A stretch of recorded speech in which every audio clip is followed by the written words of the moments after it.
Voici le sous-module 03. Dans ce sous-module, nous allons parler de la lecture et de l'écriture d'un nombre décimal. Commençons par un exemple. 24,5. D'abord, il faut lire la partie entière. La partie entière, c'est la partie qui précède la virgule. Donc ici, nous avons 24.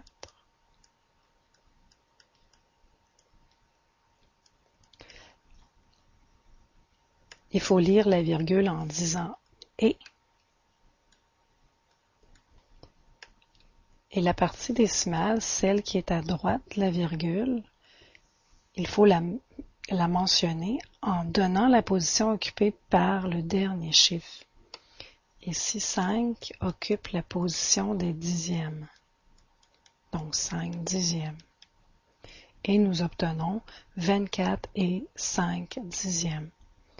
Voyons un autre exemple, 0,04. Lorsque la partie entière est 0, on ne la lit pas, mais on doit toujours indiquer ce 0. Donc, allons chercher la partie décimale. Nous dirons 4.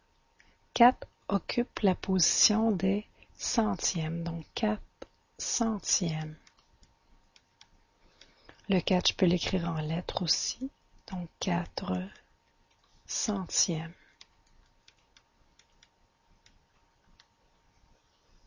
Un dernier exemple, 5,601,00987. Lisons d'abord la partie entière. Nous avons 5,601 et pour la virgule, la partie décimale maintenant 987.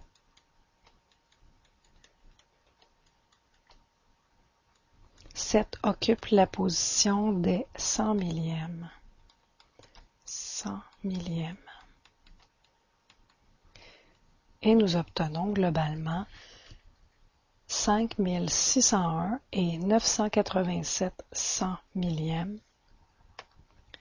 Dans ce dernier nombre, quelle est la valeur du chiffre 9?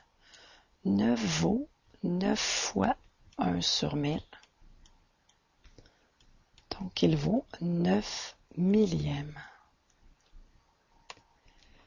Dans ce dernier nombre, quelle est la valeur du 6? 6 vaut 6 fois 100, donc il vaut 600. Et quelle position occupe le chiffre 8? Il occupe la position des 10 millièmes.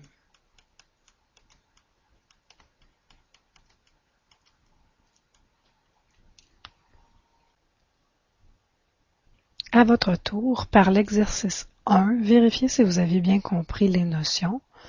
Dans la partie A, vous avez, à partir d'un tableau, à lire et à écrire en lettres des nombres.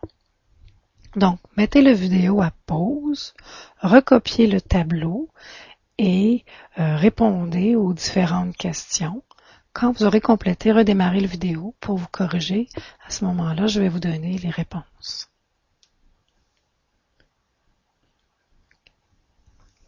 Voici les solutions de l'exercice 1A.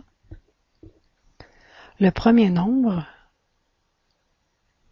24,2, se lit 24 et 2 dixièmes et s'écrit 24 est la partie entière et pour la virgule, 2 dixièmes pour la partie décimale.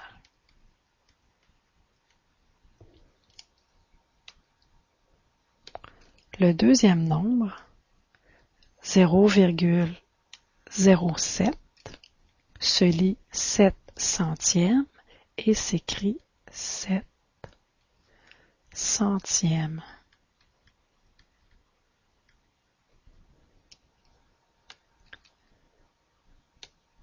Le troisième nombre, 567,341, se lit 567 et 341 millièmes et s'écrit 567 pour la partie entière et pour la virgule 341.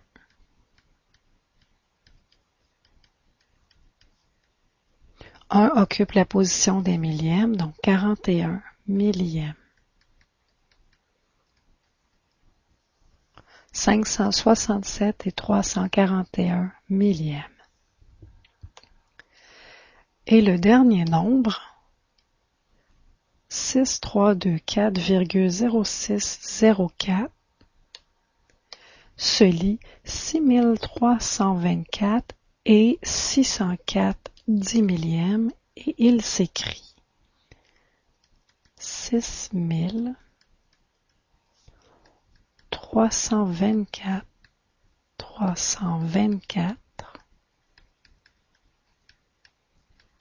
et pour la virgule 604. 4 occupe la position des 10 millièmes, donc 10 millièmes.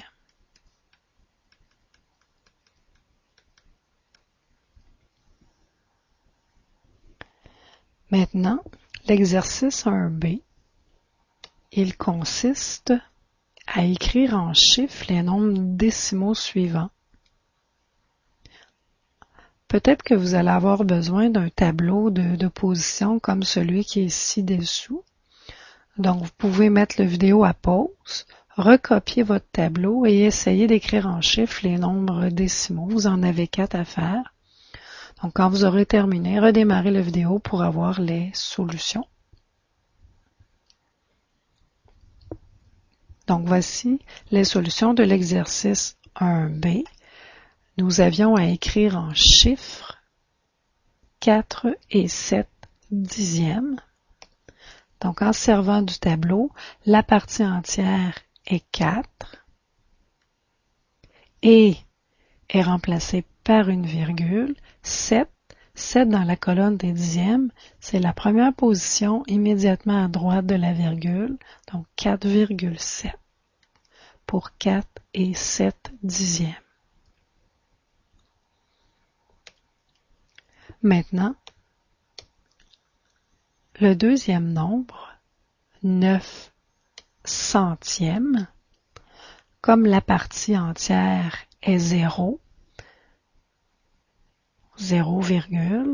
9 occupe la position des centièmes. Bien, c'est la deuxième colonne après la virgule. Donc, 9 dans la colonne des centièmes, la case libre est remplacée par un 0. Le troisième nombre, 24 et 12 millièmes. Ma partie entière est 24 et je remplaçais par une virgule 12 millièmes. Le dernier chiffre de 12 doit occuper la position des millièmes. C'est le 2.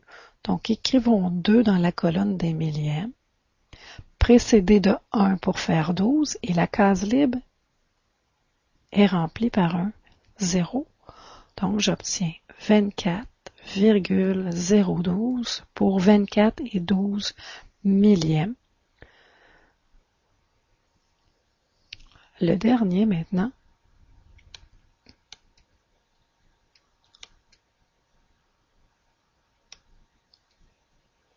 3203 millièmes.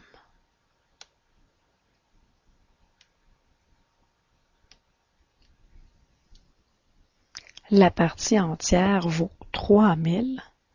Ça s'écrit 0, 0, 0, 3. 3 dans la colonne des unités de 1000. Et, ma virgule, 203 millièmes. Donc, 203 et 3 doit occuper la colonne des millièmes. Donc, j'ai 3203 millièmes.